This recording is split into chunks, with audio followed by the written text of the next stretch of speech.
Jesus, just about tipped over me glass of water. Hello and welcome to Metal MERCERS Road podcast for Saturday, fucking April 29th. How the hell are ya? What are you at? Welcome to my humble abode. I just got home, was out helping Dad pull some wire for his garage there, so we got that all straightened away. Just gotta wait for the building inspector to go and check that out for him. So glad I could be a help to me old man, right? Yeah, I just did a podcast I think 4 days ago. I think this is the 33rd edition of Metal MERCERS. So we made it to 3-3. It's been a good run here so far, and yeah, pretty much not too much has changed in the last 4 days. But other than just playing lots of bass, working on me fingy techniques, if you know what I mean. Slap of the bass is, I believe that's what they call it. You know, I don't know. A bit of slapping I think works in our kind of music, but mostly a lot of finger work, like being able to comprehend exquisitely, if you will, with your fingers. Then I think that's pretty important. Kind of gives you a better feel for the bass too, you know what I mean? You feel like you're more kind of a part of it, if that makes any sense at all. Yeah, other than that, what else? Yeah, fuck, they built this condo building. It's actually behind my condo building, and you know, they got these little ass decks over there, and you know, so naturally people are always out there smoking, and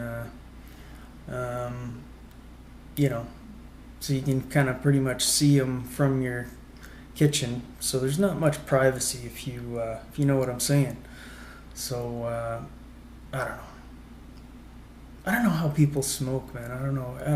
I mean, I smoke weed, so I'm sure there's just as many people that are, you know, give the old snub face to people that smoke weed. But, you know, it's getting legalized apparently, but I don't know. They're going to bring in a bunch more laws. Like, I think they're bringing in like roadside testing. Like, they got a saliva tester for your saliva. So, going to have to keep a bottle of Visine around, you know. I don't know. I see it depends on, I think, tolerance too. Like, some people's tolerance is so high, and then other people that don't do it a lot is so low. So I think, yeah, like obviously those people shouldn't be driving. But I don't know.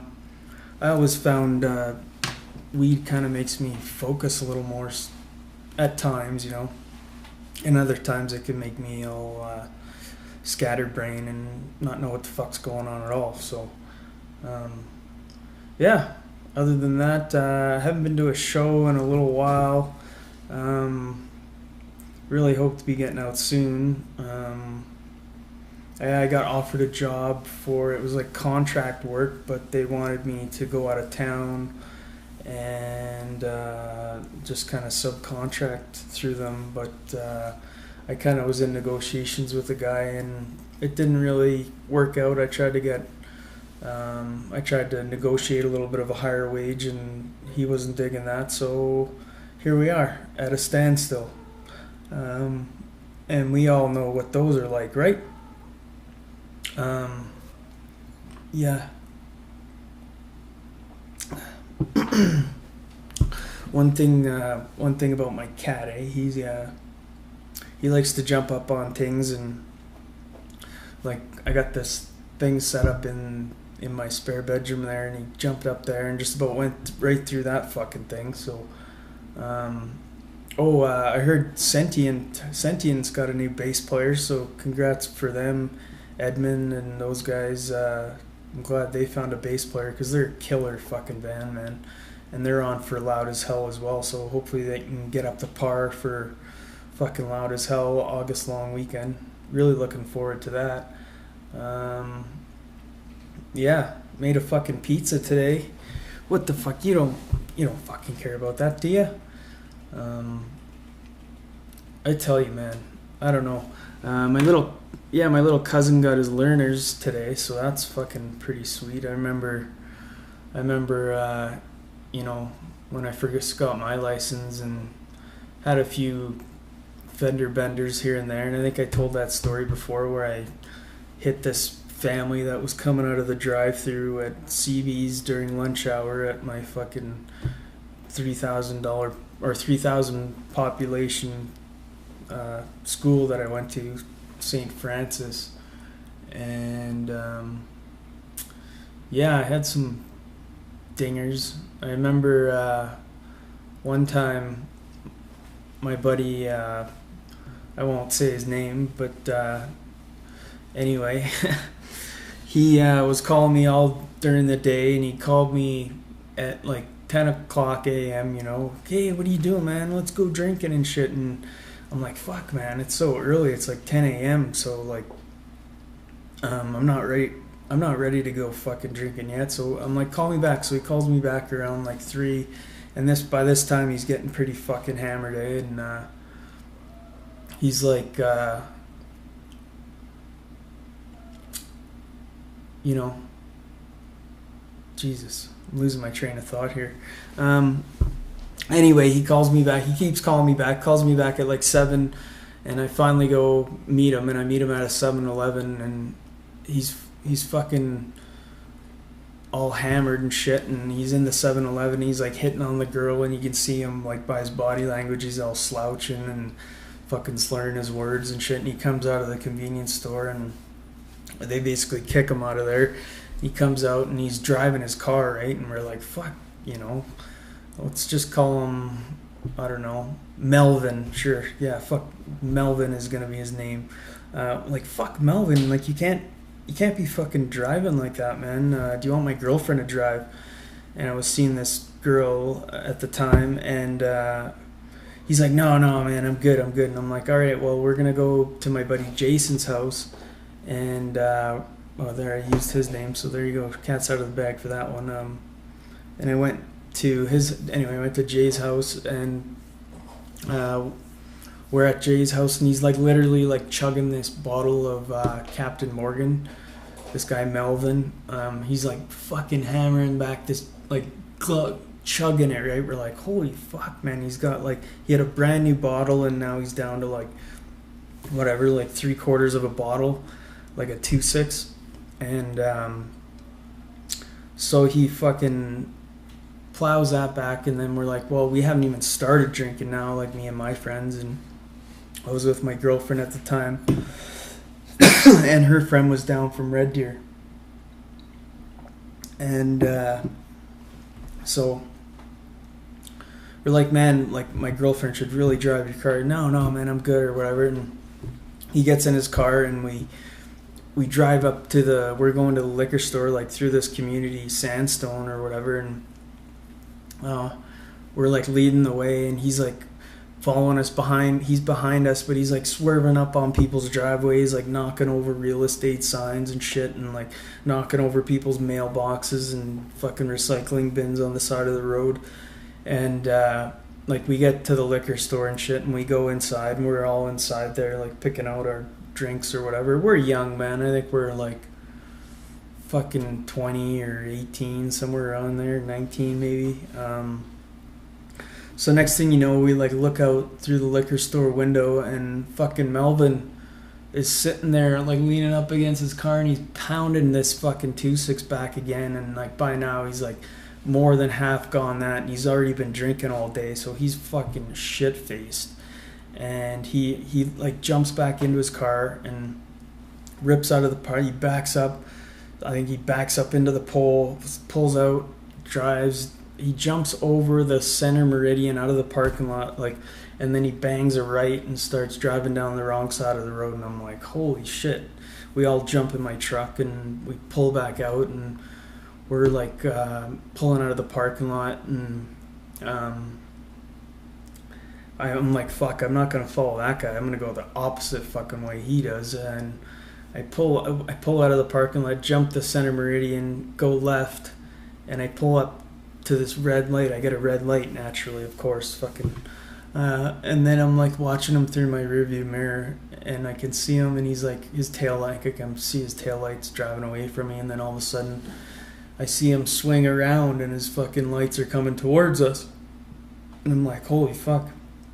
Now he's coming towards us, and we're stopped at this red light, and my window's cracked just like a little bit, so I can hear his motor like fucking revving the shit out of it and like plowing up towards us, and he fucking just comes barreling towards us, and then he slams in the back of my truck, and like fucking his airbags deployed and shit, and I get out of the fucking car, and like he must have pushed us, like he was going probably like 50 or 60k I think when he hit us. And so we got out of the truck, and I'm like, fucking Melvin, you fucking idiot. And I grab him, and he's like, looks up at me, and he's like, blah, blah, blah, blah. Says some slurs, some drunken fucking words, and these people run out from the gas stations that's at the corner of the street there, and they're talking to us and shit, and then we're talking to them, and then all of a sudden we look over, and Kevin fucking he drives away, like his airbags were deployed, so he's like literally like holding the steering wheel like this, and like fluids pouring out of the bottom of his car, and smoke's fucking bellowing out of the hood, and he just rips through the red light and like fucking just goes down the street. There's like 3/4 of his car left, and then fucking the next day or whatever, the cops found his car like up by this school, up by my old junior high school, I guess, and like holy fuck, like that was fucking horrendous. Yeah, and then my buddy got sick, and we took him to court, and that was that, you know what I'm saying? So, that was a nice positive story, eh, for your fucking Saturday. Nothing to brighten up the day, like, getting rear-ended by a good friend and totally demolishing another friendship of mine. Been through a few friends in my day. Well, I don't really look at it like that, but it's true. Some people have, I guess, terms in your life, but old friends call you up sometimes, and you meet up with them, and things are fucking pretty cool when that happens. Went and see my old buddy Liam there a while back, and it's good to see him. We watched the Flames fucking get eliminated, basically. Game 4, getting swept game, so but it was good, had a few joints at his house and chilled out, and doctor prescribed, let me just say that I am a licensed smoker, so in case you were wondering. So how about we get into some shows for tonight? Saturday, April 29th, which is tonight, which is what I just fucking said. More Moments, Paint the Damage, Death Risk, Sick Ritual, After the Prophet is at Distortion. Doors are at 8, bands are at 10, 18 plus, and a $10 cover. May 4th, Dickens Hammerfall with Delane and Ravenous. Advance tickets online at concertworks.ca. Friday, May 5th, Distortion Lab Music Venue, Hammerdrone, Pelican Death Squad, and Terminal Human Condition, Sevens Wild, and the Alberta Crop Dusters. Doors are at 8, bands are at 9, $10 in advance, 15 at the door. Available from all bands at Distortion Sloth Records and online at My Show Pass. And then at Flame Central on May 5th, Sabaton with The Battle Beast and Leaves Eyes. Tickets are at concertworks.ca. McEwen Hall has The Descendants, all ages general admission. Doors are at 7, shows at 8. Tickets are $41.50. Dickens Pub, Oakley Dokley, The Press Gang, The Galacticas, The Spruce Moose. Doors are at 9. Tickets are $18.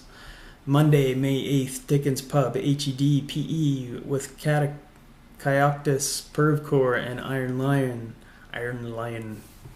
The Toothless Lion. The Toothless fucking wonder. That is fucking Paulie fucking Mercer. Thursday, May 11, 2017, Distortion Live Music Venue, The Mahones, with special guest Crack the Lens, Copsicle. Tickets on sale on March 10th. Advance tickets $20 at myshowpass.com. Friday, May 12th, Distortion Live Music Venue, Assimilation, Gatekeeper, Martial Law, and Hazard. That's the one I like. I like that lineup. Edmonton, Shredmonton Metal Festival and Conference 2017. And Saturday, May 13th, in Edmonton, it's Shredmonton Metal Festival and Conference 2017.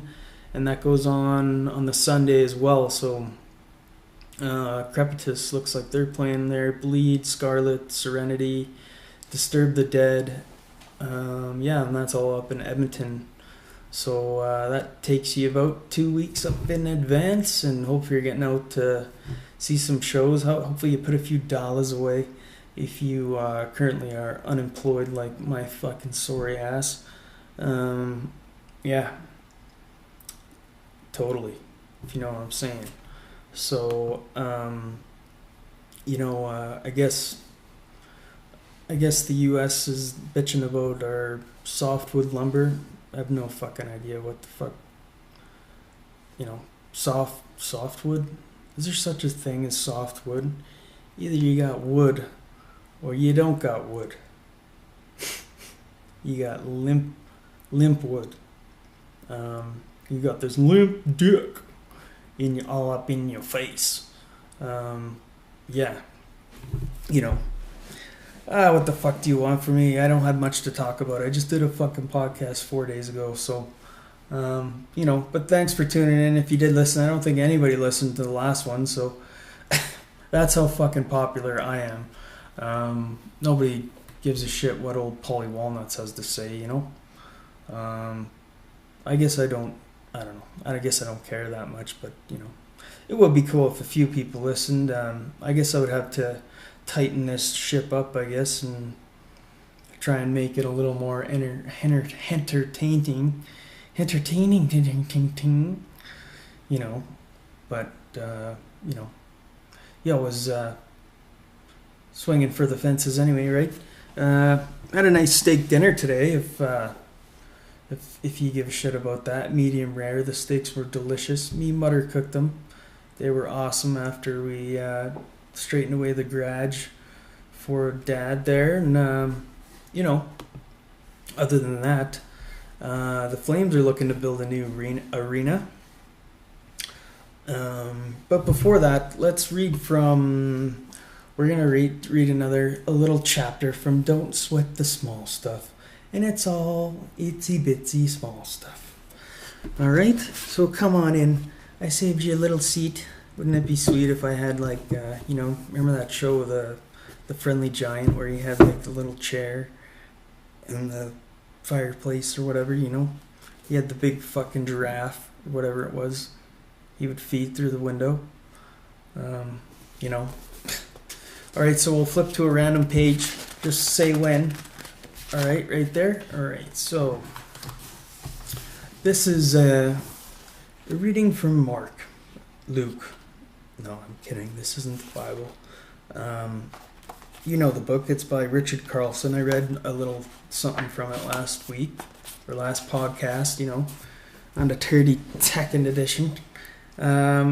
It's called Choose Being Kind Over Being Right. It's chapter 37. So I'll try and spice it up a little bit here again. I know I gotta work on my profanity, I think. As I first fucking introduced in strategy number 12, you are given many opportunities to choose between being kind and being fucking right. You have chances to point out to someone their mistakes, things they should or could have done differently, ways they can fucking improve them shitty selves. You have chances to correct shitty people or assholes privately as well as in front of other bitches. What all these opportunities amount are the fucking chances to make someone else fucking feel like shit. and yourself feel like shit in the process. Without getting too physiolantrical. See, this is one of those times where I like watch some of the podcasts after and I watch myself reading and I don't know. I don't even know what that word means. That's how much of a fucking dumbass I am. I don't know. God, I'm hard on myself, aren't I? You know, it's okay because you're not doing a fucking podcast. You don't have to fucking sit in front of a camera for half an hour every week, you know, on the hot seat here trying to fill up a fucking half an hour. It's not your fault, though. Without getting too physiolantrical about it, the reason we are tempted to put down others, correct them, or even my shitty self, or show them how we're right and that they're wrong is that our ego mistakenly believes that if we point out how someone else is wrong, we must be right, and therefore we feel better, temporarily. Don't you think? And actually, however, if you pay attention to the way you feel after you put someone down, you'll notice that you feel worse than before you put them down. Your heart and the fucking compassionate part of you, if you have compassion, you know, if you're not you know, egocentrical maniac, is that correct? Like I am, you know, then you don't feel any feelings at all, apparently.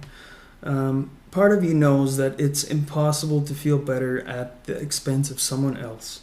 Luckily, the opposite is true when your goal is to build fucking people up, to make them feel a little bit better, to share a little bit more joy, to reap the rewards, their positive feelings. The next time you have a chance to correct someone, even if their facts are a little off, resist the fucking temptation, you bitch. And instead ask yourself, what do I really want out of this, you know, interaction, this limited interaction we're going to have? Chances are what we want is a peaceful interaction where all parties leave feeling good. Each time you resist being right and instead choose kindness, you'll notice a peaceful feeling within. Recently, my wife and I were discussing a business idea that had turned out really well, and I was talking about my idea, clearly taking credit for our success. Chris, in her usual loving manner, always allowed me to have the glory later that day. I remembered what the idea was actually her idea, not mine. Whoops. When I called her to apologize, it was obvious to me that she cared more for my joy than she did her own need to take credit. Isn't that sweet? She said that she enjoys seeing me happy and that it doesn't matter whose idea it was. Do you see why she's so easy to love? Don't confuse this strategy with being a wimp or standing up for what you believe in. I'm not suggesting that it's not okay for you to be right. Only that if you insist on being right, there is often a price to pay. Your inner peace, in order to be a person filled with equanimity,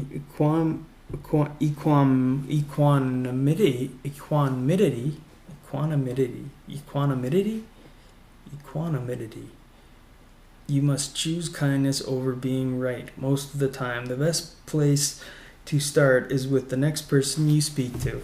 Well, there you go. There's nothing like a good old book to make old Polly fucking Potato Head feel like an even bigger dumbass than he is. Jesus Christ. I'm sorry, guys. I don't have much to talk about this week. It's been pretty quiet 4 days here. You know, got to get out there more and, you know, apply myself and look at myself in the mirror and, you know, get back to the drawing board. Put one foot in front of the other and away you go out the fucking door. Hopefully we're filling up some time here. I don't know how much time we're at here. But why don't we fill up fill up the rest of this little bit of time here with a story that fittingly in the title is probably about myself. It's called So Dumb It Hurts. I work at a vet's office and I am giving a woman and her 3 basic grooming information for their puppy. The conversation has already been going on for 1 hour. Me. The groomers can do different cuts or styles for your dog depending on how you want him to look. Customer. Will that hurt? Will what hurt? Me. Cutting him. Will it hurt when you cut him? Me. No, it's not cutting him, it's just cutting his fur. Customer. Oh, but will it hurt? Will that hurt? No, it's just hair. Customer. Are you sure it won't hurt when you cut it? It's like when you get your own haircut. Does it hurt when you get your own haircut? Customer looks confused. Okay, well no, it won't hurt. I then go to the other aspects of grooming: clipping toenails, clipping the ears. You can clean You can clean the puppy's ears if they get dirty, or whenever you give him a bath. Me goes over the ear cleaning process. Customer. Will it hurt? No, he may not like it, and he may shake his head, but it shouldn't hurt. Just make sure you don't stick anything like a Q-tip in his ear. Customer. Okay. So how do you do that? Me goes over the ear cleaning process again. Me again and again, just whenever you give him a bath. Customer. Okay, how do I do that? Me. Well, there are several different shampoos you can use. Customer. But how do I do that? Me. You mean how do you actually give him a bath? Customer. Yes, how do I do that? Me. Just like giving your kids a bath. The puppy's small, so you can bathe him in the sink or in the bathtub. Customer. How do I bathe him? At this point, I look at the woman's 3 children and wonder how they survived their mother. Me. You put water on him, or how, we have full service grooming here. It includes a bath. We'll do everything for you. Cut his nails, clean his ears, trim his hair. Customer. But you don't want to hurt him. Will a bath hurt? Me. It's water. Wow. People are just a little off, So that was the not always right story. This one is a romantic lullaby, if you will. Okay, so it's the first few weeks back at school, and I've started hanging out with a friend of my roommates. We are not going exclusive or even dating, just hanging out as a group and dancing, but it's clear he wants more. I am a virgin and have never been kissed, and I want my first time to both be special, but once he learns this, he becomes almost aggressive to try and kiss me and become my first eventually. He decides to have a talk with me in my apartment one night. Okay, so here's the fucking, I guess, awkward conversation. This guy is like, listen, so I really like you. And then this girl's like, so I like you too. You're fun to hang out with, but the problem is you get aggressive and try to force me to kiss you, and I don't like that at all. So you need to cool it if you really want this to be a thing. The guy's like, well, you see, it's just I like you too much. It's not my fault at all. Look, we've been hanging out for 2 weeks. We barely know each other. Can we please just get to know each other better first? Guy shakes his head sadly. Well, I just like you too much, and too much to keep this pace. I can't stand it, so we have to go faster, or I can't see you or talk to you anymore. Me. You like me so much you can't even talk to me unless I kiss you? Guy, yes, my feelings are way too strong. Me. Guy smiles for me, smiles and reaches for me. Now let's have that kiss. You'll be so happy with me. No. Guy confused, but we have to go faster, or me. Or I can't see you anymore. I heard you the first time. The door's right over there. Have a nice fucking day. He left the apartment still confused that his masterful plan didn't work out and tried to call and text me constantly over the next month. Apparently he forgot the other half of his ultimatum, but I didn't. Never spoke to him again, and now I'm married to a man who was more than happy to wait until I was ready. Yeah, you gotta wait. You can't be aggressive. I mean, that's not right. Yeah, it's not right.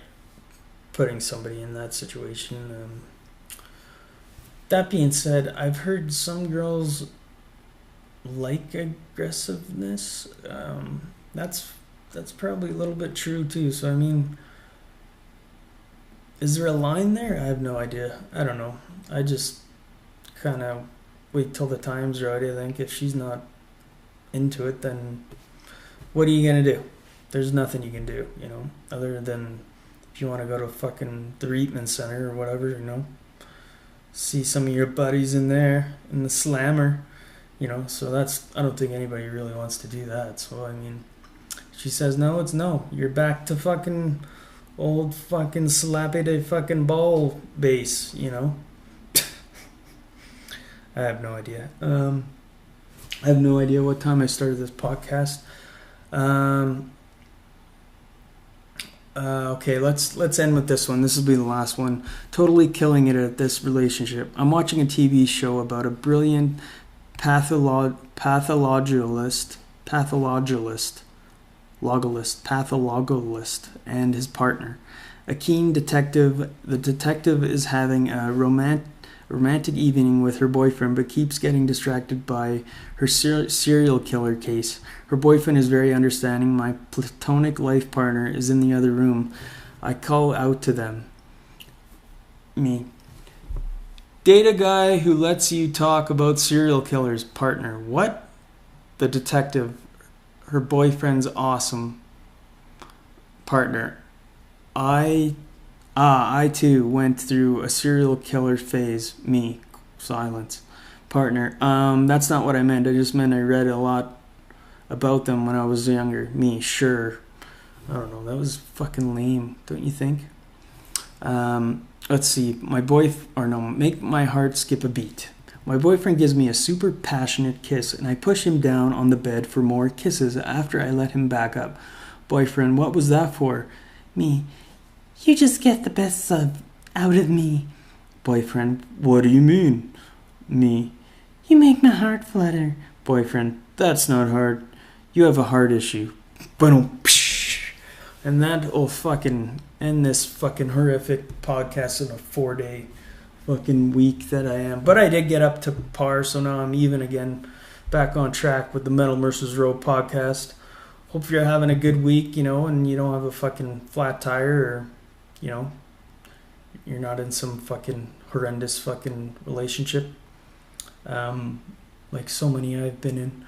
But that's neither here nor there. It's a beautiful day. And how about we read one more from the Don't Sweat the Small Stuffs, buddy. It's called Stop Blaming Others.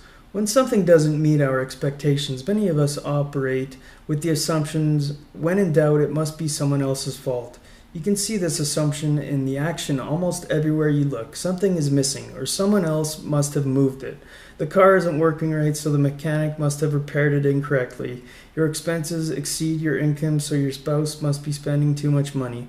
The house is a mess, so you must be the only person doing...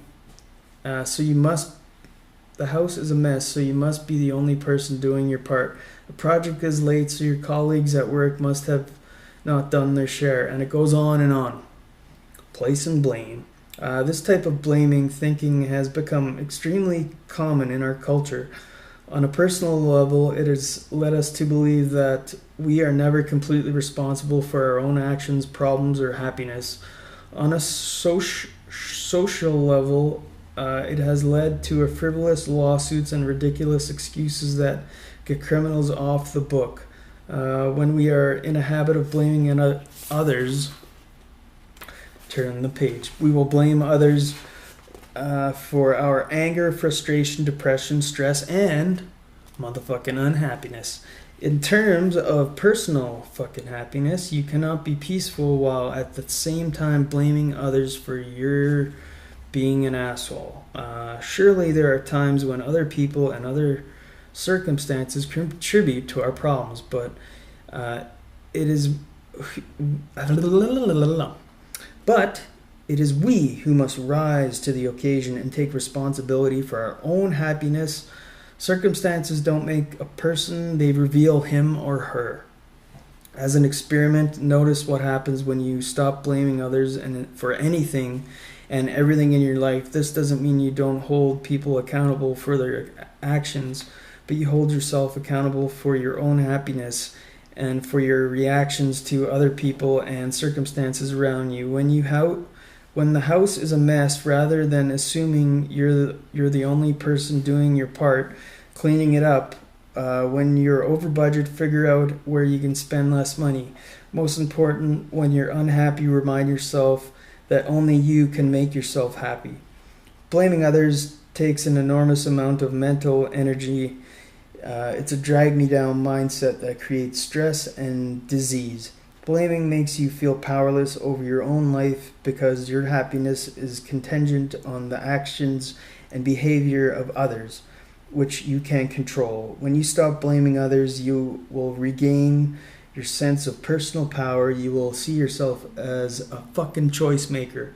You will know that when you are upset and you are playing a key role in creation of your own feelings, this means you can also play a key role in creating new, more positive fucking feelings. Life is a great deal more fun and much easier to manage when you stop blaming others. Give it a try and see how she goes. All right. Thanks for chilling with me for a half an hour, however long this fucker is. Take it one podcast at a time here.